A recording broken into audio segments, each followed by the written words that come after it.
Hi friends, welcome back to Author Notes. I'm Tanya E Williams. Today we're stepping into 6 new historical fiction releases arriving in July. Stories that move from Cold War Italy to Prohibition-era Martha's Vineyard, and from Summer of Love to the underground wartime libraries. And several of these novels seem especially focused on women standing at the edge of reinvention.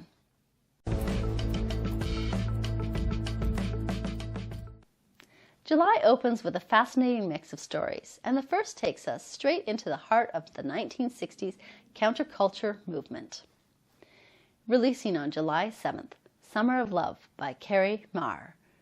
Set during the legendary Summer of Love in 1967 San Francisco, this novel follows 3 women whose lives become connected across generations. At the center of the historical storyline are sisters Winnie and Miranda Hartley. Winnie is swept up in the creative energy of San Francisco, poetry readings, music, protest movements, and the intoxicating belief that the world can change. Meanwhile, her sister Miranda remains closer to home, focused on helping run the family vineyard along the California coast. What intrigues me most about this premise is the tension between those 2 paths, one sister chasing reinvention, the other building something lasting. And then 50 years later, another woman begins uncovering secrets hidden within the family story itself. This feels like one of those novels where the setting isn't just a backdrop, it actively shapes the choices the characters make.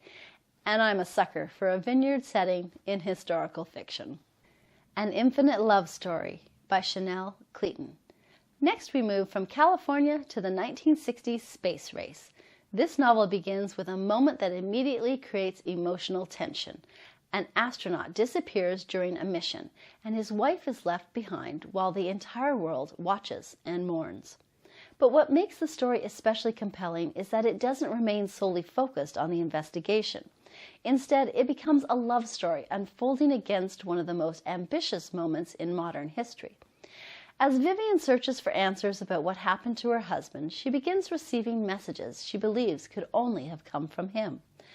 There's something almost haunting about that premise. And while this novel sits just outside the traditional historical fiction timeline, it still feels deeply connected to the genre through its setting, atmosphere, and emotional scope. Single Girls by Searles. The final July 7th release takes us into the world of Cosmopolitan magazine in the 1960s, during Helen Gurley Brown's early years transforming the publication into something revolutionary. What stood out to me immediately is the energy of this description.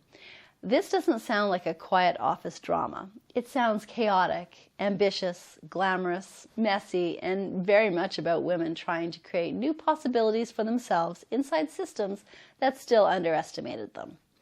And I suspect readers who enjoy stories about publishing, media, reinvention, and complicated female friendships may find quite a lot to enjoy here. It also feels like a novel deeply interested in the mood of an era, not just the headlines, but the feeling that society itself was beginning to shift beneath people's feet. Before we move on, I'm curious, which type of historical fiction setting draws you in most quickly as a reader? Do you gravitate toward wartime stories, glamorous 20th century settings, quiet literary historicals, or maybe family sagas? I find it fascinating how readers connect to history differently, so let me know in the comments. Releasing July 14th, The Half-Life by Rachel Beanland.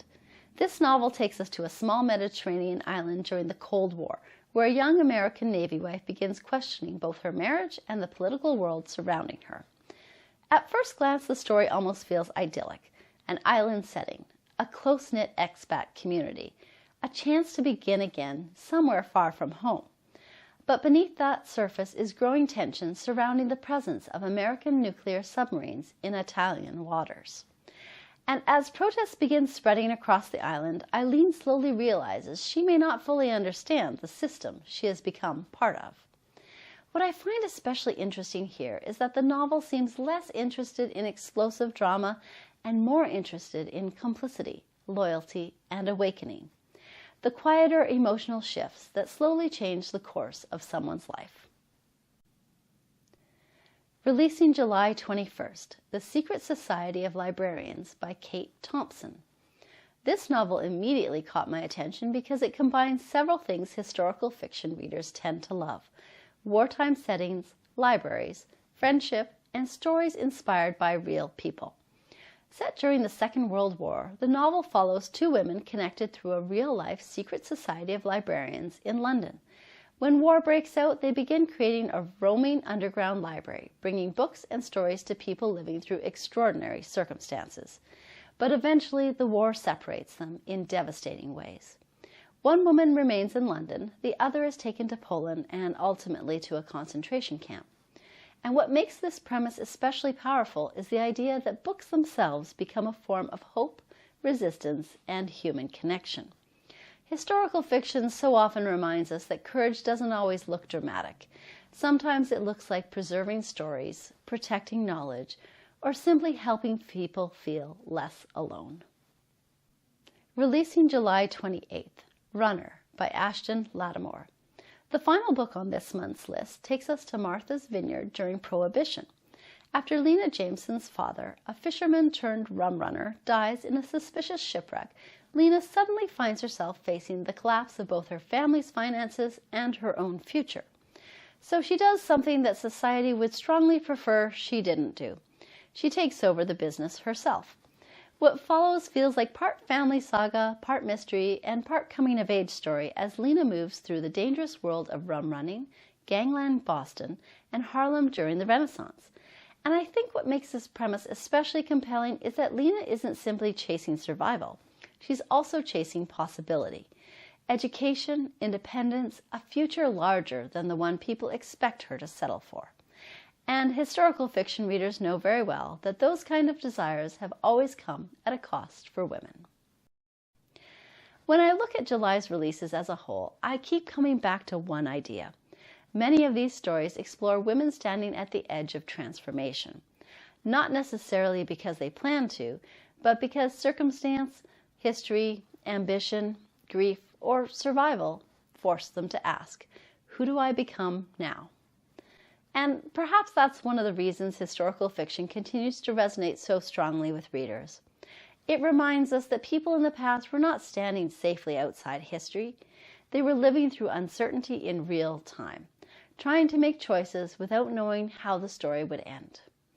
Before we finish today, I'd love to know which of these July releases caught your attention the most. Let me know in the comments. And if you enjoy discovering new historical fiction each month, be sure to subscribe so you never miss an episode of Author Notes. Until next time, happy reading! Meanwhile, her sister Miranda remains closer to home, focused on helping run the family vineyard along the California coast. Coast. Yeah.